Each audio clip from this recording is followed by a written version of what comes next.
So for those of you who don't already know, I got to play some of the beta early for Call of Duty Vanguard, and I already brought out one video today talking about all of the different weapons, and I said in that video that I was going to be putting out a second video today going over my honest opinions on everything that we played, and I will still have that video up on the channel. Probably going to be going live tomorrow though, because today they had a live stream where they went over all of the individual details about the multiplayer. But then they dropped a bomb. First of all, they talked about some details that I didn't even know, and we'll go over a couple of those as well. But the big thing is they talked about Warzone, and instead of me just kind of reiterating it, this is what happened. I'm Amos Hodge, Associate Creative Director at Raven Software. With the launch of Vanguard, we want to ensure that the feel and character of the game extends beyond the multiplayer experience and into Call of Duty Warzone. I am pleased to announce that there is a brand new Warzone map coming this year, shortly after the launch of Vanguard, and we are going to the Pacific, featuring an entirely new play space, complete with all new points of interest. Players will get to traverse the lush landscapes of the island and make their way through a variety of extremely cool locations while battling it out alongside friends and foes. Our goal was to create a fresh, new experience for Call of Duty players. So there is a lot to unpack there. First of all, we get our first look at the new Warzone map, which is going to be called Warzone Pasific, which in and of itself, I think is going to be really cool. It looks really beautiful to start out, and we'll dive a little bit more into that in a second. But there were some other details in this live stream that I wanted to go over as well, one specifically pertaining to my channel.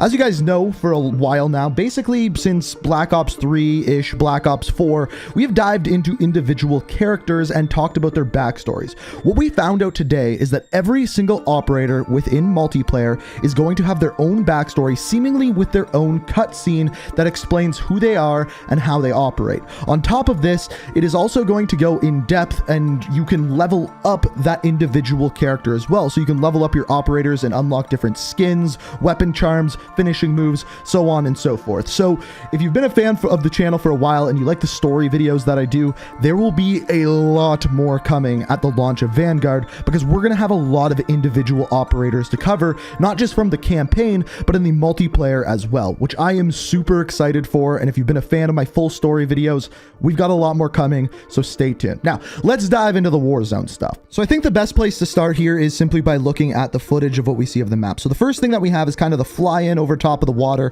where we get to see the Pacific and see the entire island where we are going to be fighting on. And first things you see is, well, this is going to be very, very large. After this, you go up to the top of one of the mountains and have a look down over top. And the first thing I noticed is, first of all, it is very, very green and bright and vibrant compared to our normal Verdansk. You see a lot more color here, a lot better lighting in my opinion, and that is really, really good to see. When we get into the forest here, this is where you see all of the green, and I'm a little bit worried about people laying down in those plants. I think it might get a little bit annoying, but we'll have to wait to see how they combat that. But again, the first and biggest thing you'll see is how bright this is compared to Verdansk. We also see some new locations like the inside of the cave here. It appears as though there's some zip lines in there as well to get in and out of there, which is a good thing. On top of this, we see some more bright and vibrant stuff. There's something called the Royale. I don't know whether this is a movie theater or a casino, but it definitely looks interesting and plays into the map as well. It's going to be very interesting to see how this compares to Verdansk. Speaking of which, that's kind of the next thing that he talked about within his little presentation, and I wanted you to hear what he had to say before I give you my breakdown of it. Our goal was to create a fresh, new experience for Call of Duty players by breaking out of the war-torn world of Verdansk to create an atmosphere that is vibrant, alive, and it really opens the doors to how we can craft the narratives and events. As far as visuals and technology, Warzone Pacific will share the same tech and engine as Call of Duty Vanguard.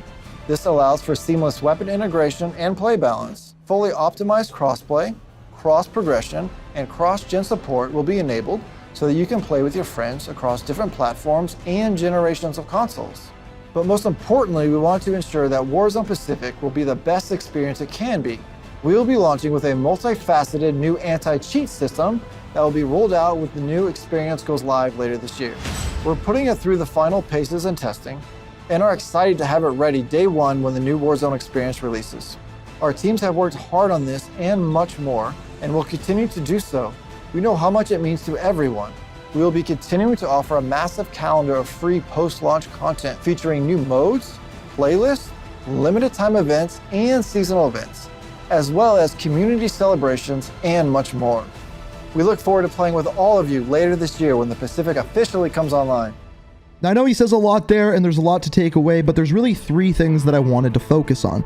The first of which you may have picked up on, is that he kept calling it Warzone Pacific, not just Warzone, which means one of two things. One, that's just the new map, and that's what he's trying to push across. It's going to be a new game mode on a new map that plays a little bit differently. Or it's an all-new game altogether. We'll have classic Warzone with Verdansk, and then we'll have a new game called Warzone Pacific, which will take place in the Pacific Theater and on the map that we were watching here. Now, this kind of plays into the next point that he got across, that the new Warzone map will play off the Call of Duty Vanguard engine, which is most similar to the Modern Warfare 2019 engine, with a few tweaks and changes here and there. Now, this lends to the question of, is this a new game? Because, of course, original Warzone plays off the Modern Warfare engine, which, as I mentioned, is similar but not identical to the Vanguard engine, which would play into the idea that this isn't just a new map, but rather a new game. It also lends and answers actually a couple of questions that I had previously. When we talked about the weapons earlier today in the game, I mentioned that inside of Vanguard, you're allowed to have 10 different attachments on an individual weapon, which compared to Modern Warfare or Call of Duty Black Ops Cold War is a lot more, which wouldn't really fit into the meta against the other weapons in the game, which lends to the question, is in the Pacific version of Warzone, is it only going to be those World War II weapons, or are the Black Ops weapons and Modern Warfare weapons going to be there as well? It's a question we don't currently have the answer to. And then the final big thing is, of course, anti-cheat. This was leaked a while ago, and it's good that this is coming. It's about time. And it also, once again, lends to that question, is this an all-new game and that's why it has an anti-cheat, or is this just going to be worked into the current Warzone? That's a question we don't have the answer to yet, but as soon as we find out, I will keep you guys updated. It's also cool that they're already talking about seasonal events, LTMs, and basically events that will be happening in game, because as of right now, at least with Black Ops Cold War, I found that this year we didn't get enough changes, didn't get enough events, all in all, in Warzone, and it kind of got stale because of that. And you can let me know what you think down in the comments, but I'm just glad that they are already talking about that. And of course, a brand new map with new areas to explore is going to be a big boost for Warzone, and of course I will be looking forward to that. But like I said before, let me know what you think down in the comments. Do you think this is going to be a brand new game? Do you think it's just going to be an expansion? How do you think the new weapons are going to tie in? And what do you think of the first look of the map? I'm curious to hear what you guys have to say. Also, if you enjoyed the video, always appreciate it if you hit that like button. If you want to stay up to date on everything Call of Duty, be sure to hit that subscribe button, have notifications turned on. As always, thank you so much for watching, and until next time, peace out. We are reaching for the stars.